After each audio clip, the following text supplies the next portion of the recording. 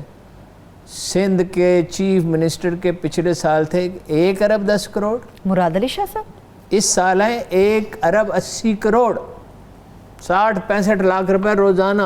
وزیر اعظم پاکستان سے 6 گنا زیادہ، لیکن گورنر سندھ کے بھی اخراجات بڑے ہیں مگر بڑے تھے، 2 کروڑ 75 لاکھ 3 کروڑ 75 لاکھ تھے اور 4 کروڑ 15 لاکھ ہوئے، تقریباً جتنا انفلیشن ہے۔ ایوان صدر کے 99 کروڑ تھے، 100 کروڑ ہو گئے، جو کوئی اضافہ نہیں ہے، مطلب یہ 1 کروڑ انفلیشن۔ اسی طرح یہ گورنر ہاؤس پنجاب کے بھی کم ہوئے ہیں، اور کم ہو، ایوان صدر کے کم ہو سکتے ہیں، ٹھیک ہے جائیں تو۔ اور جہاں جہاں بچت دیکھیے نا، اخراجات جو ملک موٹر ویز اور ایئرپورٹ گروی رکھ کے قرضے لے رہا ہے، اس کا ایک وزیر اعلیٰ جو ہے اس کا بجٹ ہے 1 ارب 80 کروڑ روپے 1 سال کا، اور سب جانتے ہیں کہ 35% تو وہاں وعدہ ہی کر لیے جاتے ہیں نا پہلے دن منصوبہ میں سے۔ تھر کے مکینوں کو ہیلتھ کارڈ وفاقی حکومت دے رہی ہے، جہاں لوگ بھوک سے مر جاتے ہیں، جہاں کوئی علاج کا بندوبست نہیں۔ ٹھیک ہے، آپ کچھ دلچسپ قسم کی انفارمیشن شیئر کر رہے تھے میٹنگ کے دوران، کچھ کھانے پینے کے حوالے سے۔ وہ نہیں، وہ تو ان کے ہزاروں قصے ہیں، کوئی ایک قصہ تو بیان کریں۔ وہاں گئے 88 میں جب ان کی حکومت بنی ہے، 90 میں 88 میں بگٹی سے ملنے کے لیے گئے، کوئٹہ گئے، تو ناشتہ کا بندوبست ہوا تو انہوں نے کہا کہ پائے ہیں، اب تو نہیں کھاتے پائے، یورک ایسڈ ہو گیا تھا، تو انہوں نے کہا پائے تو نہیں، ناشتہ لاہور میں کریں گے۔ آپ کو پتا ہے نواز شریف صاحب کے بعد 300-400 سوٹ ہیں، دن میں 4 یا 5 دفعہ، شیخ رشید صاحب بھی 4-5 دفعہ کہتے ہیں، یہ بھی 5 دفعہ کھانا کہتے ہیں، 5 دفعہ، میں سیریسلی کہہ رہا ہوں، اگر آپ چاہیں میں اس کے آپ کی تفصیلات۔ ہر نارمل آدمی ایک دن میں 3 دفعہ۔ اچھا، ہریسہ ایک دن وہاں افطاری تھی تو ہریسہ لینے کے لیے لاہور ہیلی کاپٹر بھیجا گیا۔ ہریسہ کے لیے؟ جی جی، ہریسہ کے لیے ایک اخبار نویس کی شلوار قمیض کے لیے امریکہ سے بھیجا گیا تھا، وہ عمران ان کے ساتھ تھے، اور ان کے جو فرزند ارجمند ہیں یعنی مریم کے شوہر نامدار، وہ لاہور شہر کے اوپر ہیلی کاپٹر اڑایا کرتے تھے، خاص طور پہ پنجاب یونیورسٹی پہ۔